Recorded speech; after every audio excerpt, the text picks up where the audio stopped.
Now, I want to ask you, what do you make of the comments by Nationals leader David Littleproud saying that he would welcome any Liberals defecting to the junior party? There were reports in The Australian this week that a Liberal MP has maybe tossed up the idea that if 7 of his colleagues defected to the Nationals, the balance of power within the coalition would be flipped. Are the differences between moderates and Conservatives irreconcilable, particularly on energy, Andrew? I mean, to the point where there may be defectors to the Nats.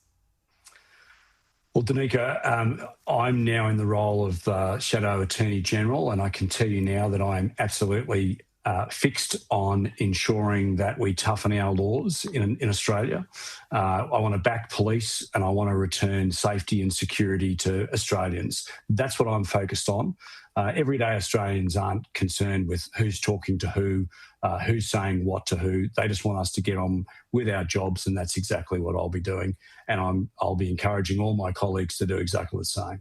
I mean, I do agree. I think that the party spent enough time talking about themselves, but, I mean, Is there a genuine prospect of defectors? Look, it hasn't worked well for others in the past. I don't think it'll work well for others if they tried it in the future. But I'm certainly not hearing any whispers along those lines. Okay. So I'm just concentrating on my job as the Shadow Attorney-General to make people more secure and more safe in this country. All right. Well, the big meeting's coming up next week in the US. Anthony Albanese to meet Donald Trump. We've been waiting for this for a while.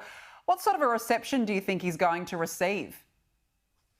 Well, we want this to be a successful outcome. This is a Team Australia moment when the Prime Minister of Australia meets with a foreign leader. We want a successful outcome for the Australian people. I know that Susan Lee has written to the Prime Minister and set out various markers as to what she'd like to see out of the meeting, not the least of which is the most important military alliance that we've ever been involved in, and that is or military agreement, and that is AUKUS. AUKUS remains under somewhat of a cloud at the moment, and we need to ensure that as a result of this meeting with the President, that the Prime Minister walks away with a solid commitment from him that the United States will continue with AUKUS. We also need to see, a commitment to reduction of tariffs as well. The trade agreements between Australia and the United States are very important for Australians. And Australians just want to see their Prime Minister. They'd be happy to see him have a meeting with the Prime Minister. That's taken a long time. Just like every other Australian, we want to see the Prime Minister succeed. Oh, look, well, let's see what happens next week, but I look forward to hearing the outcome. We're almost out of time, but I just very quickly want to ask you about a very important story. Child sex offenders could get a mandatory minimum of 5 years in jail. This is under a bill being backed by the opposition. I'm surprised it's actually not in place from the start, to be honest, Andrew, but tell us more about it. Well, last sitting week, Julian Leeser, who was the former Shadow Attorney-General, moved an urgent bill to be debated, which would increase penalties for people involved in Commonwealth child sex offences. This arose out of a case in Victoria where an individual had sexually assaulted his 5-year-old daughter on 19 occasions. And to make matters worse, he made 77 images, digital images, both videos and still shots, and then transmitted those over the internet.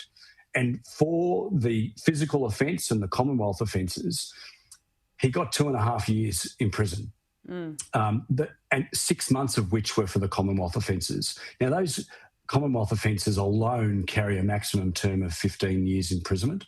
So Julian Leeser moved a bill that would see those sort of Commonwealth offences have a mandatory minimum sentence of 5 years for a first offence or 6 years for a subsequent offence. Unfortunately, Labor didn't support that debating that bill and said, well, no, you can wait till Parliament resumes. Look, I'm really struggling with this. 226 children a day are reported to the ACE. And shocking. We've got to do better. I completely agree. Look, I'm just shocked that this is not something that's in place from the very beginning. It should be it's so basic, really. Andrew Wallace, we've got to leave it there. Nice to see you as always. Thank you so much for joining me.